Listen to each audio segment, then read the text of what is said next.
Hello student, myself Sanjeev Jain and welcome back to my online study channel. So आज हम बेटा सभी student जो कि मुझे ऑनलाइन पढ़ते हैं और मेरे द्वारा पढ़ाया जाना आप लोग पसंद भी करते हैं,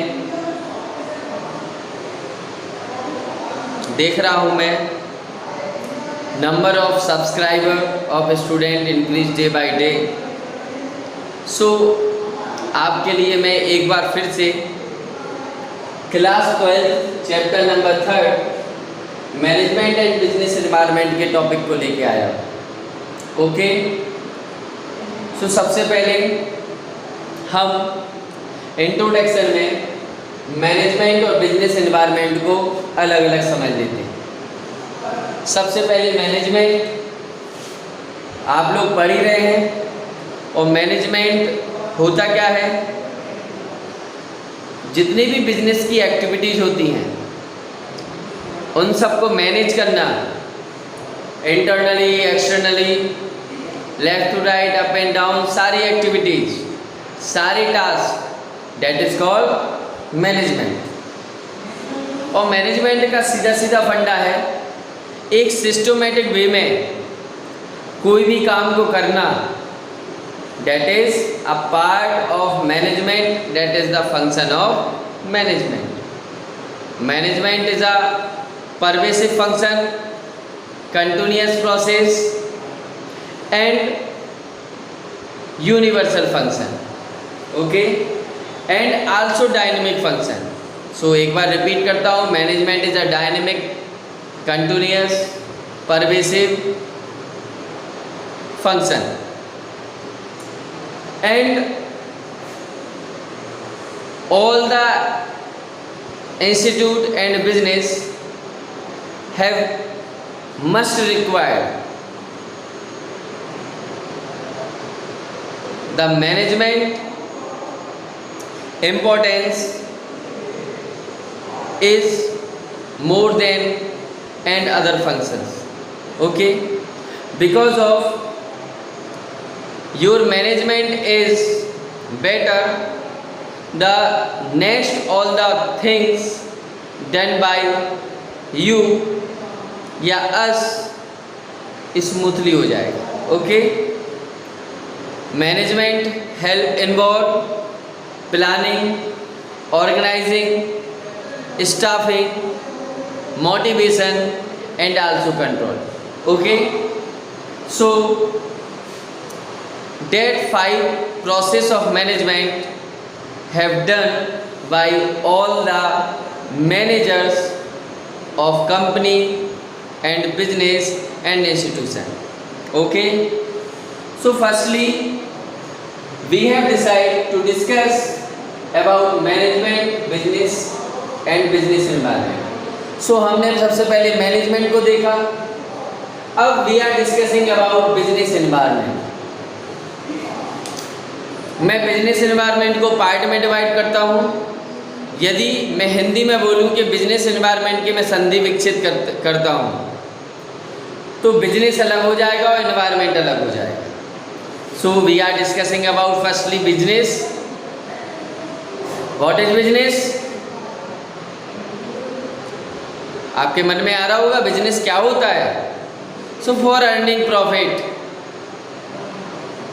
any trader exchange goods and services to their customer, that is called business, but involving in fulfil of social objective, because without violating social objective we cannot full achieve the objective of business। So we cannot say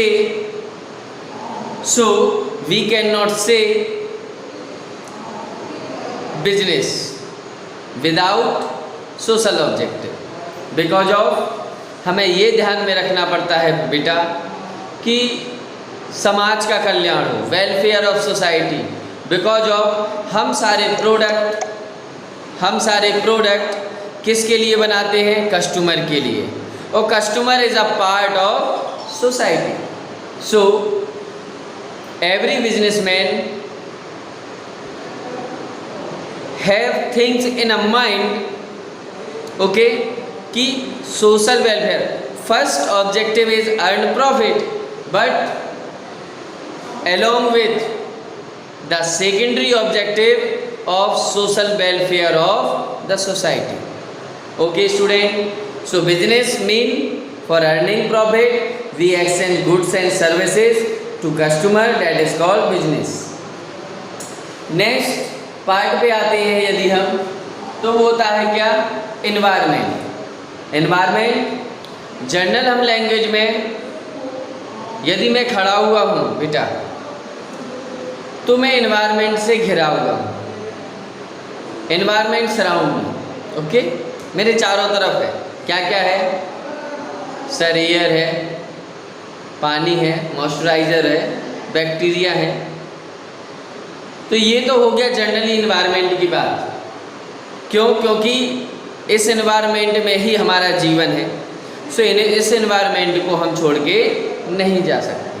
पेड़ पौधे हैं, मकान है, बहुत सारी चीज़ें हैं जो हमें ज़िंदा रहने के लिए, हमें अपनी लाइफ स्पेंड करने के लिए नेसेसरी होती है. तो ये तो मैंने बता दिया आपका नॉर्मली एनवायरनमेंट. अब हम आते हैं total meaning of business environment. So जब कोई भी पर्सन, कोई भी ग्रुप ऑफ पर्सन, कोई भी ऑर्गेनाइजेशन, कोई भी कंपनी जब बिजनेस करती है तो वो कुछ ना कुछ एनवायरनमेंट, बिजनेस के एनवायरनमेंट से घिरी हुई रहती है. Like internal forces of environment and external forces of environment, and again divided into two parts. We can see that micro environment and macro environment. Internal forces of environment means जो organization के अंदर के environment से related होता है.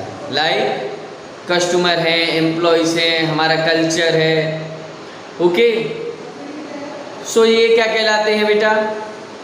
हमारा production system है, हमारा सैलरी सिस्टम है, तमाम तरीके की जो ऑर्गेनाइजेशन के इंटरनली से मतलब रखता है, that is called internal factor. और एक्सटर्नली फैक्टर्स वो होते हैं जो हमारे बिजनेस ऑर्गेनाइजेशन के बाहर से रिलेटेड है, outside of the world, like investors, government and like technologies. ये सब चीज़ें ये हमें बाहर से हमारे ऊपर इफेक्ट डालते हैं, बट इफेक्ट तो पड़ता है ना. So both internally and externally environment affects upon any business. किस पे? किसी भी बिजनेस पे है इफेक्ट डालते ही डालते हैं, आप इनसे बच नहीं सकते. सो इसके बाद हम मीनिंग देख लेते हैं. What is the meaning of business environment? Business environment means the sum of total individual, institutions and other forces they are outside control of the business enterprise but that may affect its performance. ये सारे individually, institutionally, ये सारे क्या हैं? ये सारे क्या हैं? ये सारे बेटा हमारे परफॉर्मेंस को क्या करते हैं? इन्फ्लुएंस करते हैं, प्रभावित करते हैं, अफेक्ट डालते हैं. सो इन सब बिजनेस एनवायरनमेंट का बिजनेस से कनेक्शन है. मैंने बताया है internally and externally. So that is the meaning of business environment. Next मैंने टॉपिक लिख रखा है features of business environment. Features means बेटा क्या होता है? हम बिजनेस एनवायरनमेंट में क्या विशेषता पाते हैं, क्या लक्षण पाते हैं?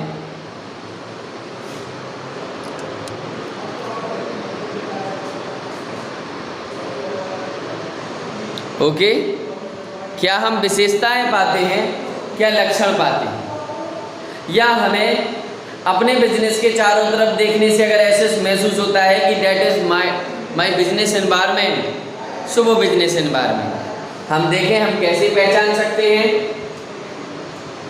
तो पहली कैरेक्टरिस्टिक्स है बेटा टोटली ऑफ एक्सटर्नल फोर्सेस। ये क्या है, business environment totally external forces है। एक्सटर्नल मतलब हमारे ऊपर बाहर से मुझे इफेक्ट डालती है। Okay, next specific and general forces. So specific means होता है बेटा एक विशेष, और जनरली फोर्सेस का मतलब होता है, जनरली फोर्सेस का मतलब होता है कॉमन। अगर मेरा बिजनेस किसी विशेष नेचर के टाइप का है तो मेरी स्पेसिफिक जो एनवायरनमेंट है वो विशेष होगा, और नॉर्मली जो जनरल एनवायरनमेंट होता है, नॉर्मली जो जनरल एनवायरनमेंट होता है वो हर एक बिजनेस इक्वल तरीके से इफेक्ट डालता है। ओके, जैसे मेरे कस्टमर हैं, स्पेसिफिक क्या है ये एनवायरनमेंट है, बिकॉज ऑफ कस्टमर मेरा है, तो अगर मुझ पर किसी न किसी तरीके से इफेक्ट डालेगा तो इसका मतलब है स्पेसिफिक एनवायरनमेंट है। आपके कस्टमर किसी दूसरे के बिजनेस पे इफेक्ट तो नहीं डाल रहे हैं ना, स्पेसिफिक हुआ। यदि मैं जनरली एनवायरनमेंट की बात करूं तो पॉलिटिकल एनवायरनमेंट। हेलो स्टूडेंट, सो हम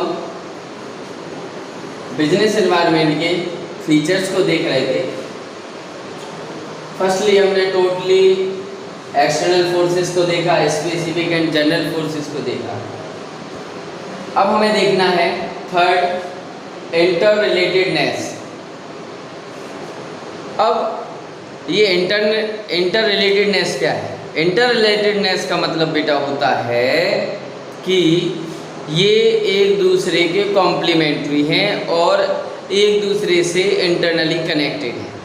जैसे मैं बात करूँ internal environment and forces is interconnected with business organization and external environment also। एक दूसरे का इफेक्ट एक दूसरे के एनवायरनमेंट पे पड़ता है, ठीक है। सपोज करो गवर्नमेंट ने कोई बिजनेस से रिलेटेड, कंपनी से रिलेटेड कोई पॉलिसीज़ वगैरह बना दी, और अगर पॉलिसीज़ वगैरह बना दी हैं तो बिजनेस ऑर्गेनाइजेशन के हित पर भी उसका प्रभाव पड़ेगा, और जो उसमें एम्प्लॉयज़ काम करने वाले हैं उनके हित पर भी प्रभाव पड़ेगा, और जो इन्वेस्टर्स हैं उनके हित पर भी प्रभाव बराबर पड़ेगा। इसलिए कैसे हैं, किसी एक बिजनेस एनवायरनमेंट फोर्सेस पे कोई चेंजेस आते हैं तो उसका इफेक्ट होल ऑर्गेनाइजेशन के एनवायरनमेंट पर पड़ता है। क्लियर है? नेक्स्ट है डायनामिक नेचर। अब dynamic nature is a related with continuous process and non stopping function. So business activities is continuous process and non stopping function, because and if business is running continuously, so all the activities are also active, सारी activities active रहेंगी। so all the business environment forces will be a dynamic। कैसे रहेंगे? Dynamic रहेंगे। जैसे business running में है और कोई टेक्नोलॉजी चेंजेस होती है, सपोज करो कोई मार्केट में बहुत अच्छी मशीन आ जाती है और आपकी पुरानी मशीन से वो ज़्यादा आउटपुट दे रही है, कम कॉस्ट में दे रही है, और बिजनेस आपका डायनेमिक है, चल रहा है, कंटिन्यूस रनिंग में है, और आप उसको रिप्लेस करना चाह रहे हैं, पुरानी मशीन को नई मशीन से रिप्लेस कर देते हैं। तो देखिए जैसे ही नई टेक्नोलॉजी बाज़ार में आई, आपने भी उसको एडॉप्ट किया, आपने भी उसको अपने बिजनेस में लिया, और फंक्शन कैसा हो गया? बिजनेस का फंक्शन डायनेमिक हो गया। यानी बिजनेस एनवायरनमेंट में कोई भी चेंजेस हुई, आपके यहाँ तुरंत उसका इफेक्ट हो गया, डायनेमिक रहेगी। ठीक है? आगे चल के ऐसी बहुत सारे बिजनेस के नेचर्स होते हैं जो डायनेमिक फंक्शन के होते हैं। जैसे मार्केट में आपके प्रोडक्ट की डिमांड कंटिन्यूस है, कंटिन्यूसली है, तो आपका प्रोडक्शन भी कैसा रहेगा, कंटिन्यू चलता रहेगा साल भर। ओके, सो कैसा नेचर कहलाया, डायनेमिक है। एम्प्लॉयज़ रहेंगे, टॉप लेवल मैनेजमेंट है, मिडिल लेवल मैनेजमेंट है, लोअर लेवल मैनेजमेंट है, अपना अपना काम कर रहा है। सैलरी लेंगे, बिल्कुल लेंगे, क्योंकि काम करेंगे तो सैलरी तो लेंगे, और सैलरी लेंगे तो सैलरी पेड टू एम्प्लॉयज़ कैसा फंक्शन कहलाएगा, डायनामिक है, और उनसे आप काम भी ले रहे हैं तो वो भी डायनामिक है। तो सीधी सी बात है, आपको वर्ड्स का मीनिंग समझना है, ना कि किताब की बुकिश लैंग्वेज पे जाना है। डायनेमिक का मैंने फंक्शन बता दिया, नॉन स्टॉपिंग फंक्शन, मतलब ऐसा फंक्शन जो रुका हुआ नहीं है लेकिन बराबर चल रहा है। Okay, that is called dynamic. Next features पे आ जाते हैं uncertainty. So business is the name of risk and uncertainty, because no one can say about the future certainly. कोई कह सकता है भविष्य के बारे में कि ये सर्टेन ऐसा ही होगा, हो सकता कुछ हद तक हो, कुछ हद तक ना हो, लेकिन जिस हद तक नहीं है वो तो अनसर्टेन हो गया ना। सो बिजनेस की कंडीशन, एनवायरनमेंट हमेशा कैसा होता है, uncertain.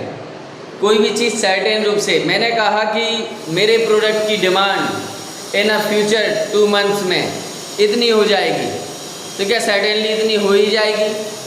So that is uncertain. मैंने कहा आगे चल के इन चीज़ों में उछाल आएगा, इन चीज़ में रिड्यूसमेंट होगा, सर्टेन नहीं है। लेकिन क्यों? क्योंकि सिचुएशन, तो आजकल मार्केट की कंडीशन ऐसी है कि 2-4 मिनट में बदल जाती है। तो आप तो अगली फोरकास्टिंग के लिए बोल रहे हो कि आगे चल के ऐसा सर्टेन होगा, नहीं होगा। इसलिए आपको क्या मान के हमेशा क्या करना है, एनवायरनमेंट को क्या मानना है बेटा, अनसर्टेन एनवायरनमेंट। ठीक है, आज फैशन, सब कुछ करो, टेक्सटाइल इंडस्ट्रीज़ है मेरी। आज फैशन बेटा नॉर्मल जीन्स का है और नैरो बॉटम वगैरह चल रहे हैं, और सडनली डिमांड चेंज हुई, फैशन चेंज हुआ, ट्रेंड्स चेंज हुए और पेंसिल कट आ गया। और आजकल तो कुछ भी कहीं से भी फाड़ दो आप जीन्स को, फैशन है, ट्रेंड है। तो आपको हमेशा सडन, आपको हमेशा कैसा रहने का, बी अवेयर रहना पड़ेगा। जैसे मार्केट की डिमांड, फैशन चेंज होते हैं, आपको भी चेंजेस लाने पड़ेंगे। तो आउट ऑफ आप अपने स्टॉक का क्या करेंगे, कुछ करेंगे, वो तो ख़राब हो जाएगा। इसलिए प्रोडक्शन किया, वो भी अनसर्टेनिटी हो गई। ठीक है यार, आई थिंक आप समझ रहे हो उसको। इसके बाद कॉम्प्लेक्सिटी, कठिनाइयाँ। आपको पता है ना कि बिजनेस की जो प्रोसेस होती है वो कॉम्प्लेक्स बहुत होती है। There are lots of complexity in any type of business organization. बेटा छोटे लेवल पे करो तब बिजनेसमैन अकेला है तब भी कठिनाइयाँ बहुत हैं। पार्टनरशिप में करो तो बिजनेस का लेवल बड़ा हो जाता है, तो क्या होता है, तब भी कॉम्प्लेक्सिटी रहती है। देखो, जब हमारा जीवन ही कठिनाइयों से भरा हुआ है तो बिजनेस की लाइफ भी कठिनाइयों से भरी तो होगी। और आपको अगर सक्सेस जाना है बिजनेस में और पीक पॉइंट पे पहुंचना है तो आपको कठिनाइयों का सामना तो ऑब्वियसली करना ही पड़ेगा। सो बिजनेस एनवायरनमेंट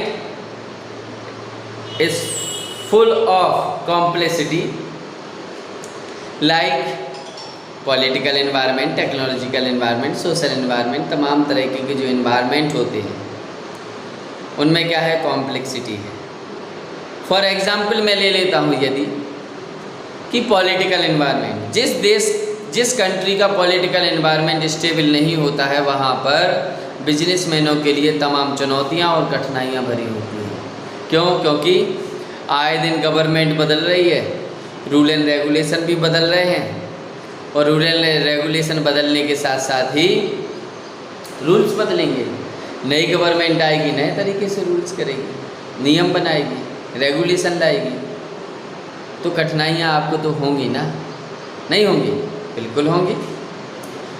सो मैंने एग्जाम्पल दिया कि हर एक कदम, for every stock we face, we का मतलब organisation and business face a lots of complexity about the business environment. Okay student, and last one is relativity. Relativity means संबंध, और संबंध का मतलब यहाँ पर बेटा होता है कि हर एक देश, हर एक कंट्री का अपना कल्चर होता है, उसकी अपनी सिविलाइजेशन होती है। जैसे मैं अमेरिका और इंडिया को ले लेता हूँ। India is a democratic country, यहाँ पर हर धर्म, हर वर्ग को स्वतंत्रता है अपने अपने हिसाब से एक्टिविटी करने की, संविधान के अकॉर्डिंग। तो बेटा यहाँ की जो डिमांड्स वगैरह भी होती हैं, उनका इनके ऊपर इफेक्ट भी पड़ता है। ऐसा कोई भी देश नहीं है जहाँ के कोई रीति रिवाज, ट्रेंड्स, कल्चर, रिलीजन्स ना होते हो।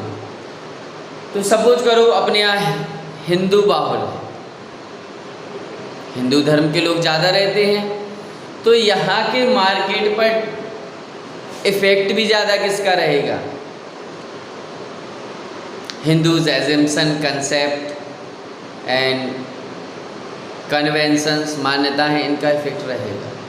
इसलिए मैन्युफैक्चरिंग एंड प्रोडक्शन कंपनी को, सर्विस प्रोवाइडर कंपनी को ये भी ध्यान में रखना पड़ता है। ओके, जैसे दीपावली आती है, हिंदू बनाते हैं, और अगर हिंदू मनाते हैं तो उनके कुछ स्पेशल डिमांड्स भी होती हैं उन अराउंड टू उस त्यौहार के। ओके, और जब उस त्यौहार के अराउंड कुछ डिमांड्स भी होती हैं और डिमांड मार्केट में आएगी तो आपको सप्लाई भी देनी पड़ेगी। आप नहीं दोगे तो कोई और देगा। That is the demand rule. Opportunity आएगी, आप नहीं लेंगे तो कोई और लपक लेगा। क्लियर है? सो ट्रेंड्स के हिसाब से, ट्रेडिशंस के हिसाब से भी कम। अब हम अमेरिका की बात करें, वहाँ पर क्रिश्चियन होते हैं। क्रिश्चियन मोस्ट ऑफ जो गुड फ्राइडे होते हैं और जो बड़ा दिन होता है और न्यू ईयर होता है, उसको ज़्यादा अच्छे से सेलिब्रेट करते हैं। और उनके ट्रेंड्स अलग हैं, उनकी डिमांड्स अलग हैं, उनकी लाइफ स्टाइल अलग है। तो वहाँ के बिजनेस को उनके अकॉर्डिंग ही काम करना पड़ता है। उनकी डिमांड को पूरा करने के लिए सप्लाई देनी पड़ती है। That is the relativity. So that is the relativity between demand and supply according to business environment and which is sub topic is relativity, संबंध। Okay, connectivity. सो बेटा ये रहा मेरा आज की क्लास का topic. I hope you have a perfect knowledge, you have gained the perfect knowledge about the business environment and its features and internal environment, external environment। मैं next topic में ज़्यादा अच्छे से क्लियर करूँगा। हालांकि मैंने टॉपिक को टच किया है, और आप सब लोग तो वैसे भी बुद्धिमान कैटेगरीज से आते हैं, बिकॉज ऑफ यदि आप सर का वीडियो देख रहे हैं तो आप भी बुद्धिमान ही हैं। मैं ये नहीं कह रहा हूँ मैं बुद्धिमान हूँ, आप लोग बुद्धिमान हैं। क्यों हैं? You choose the best options. Okay, thank you, टाटा बाय बाय, टेक केयर।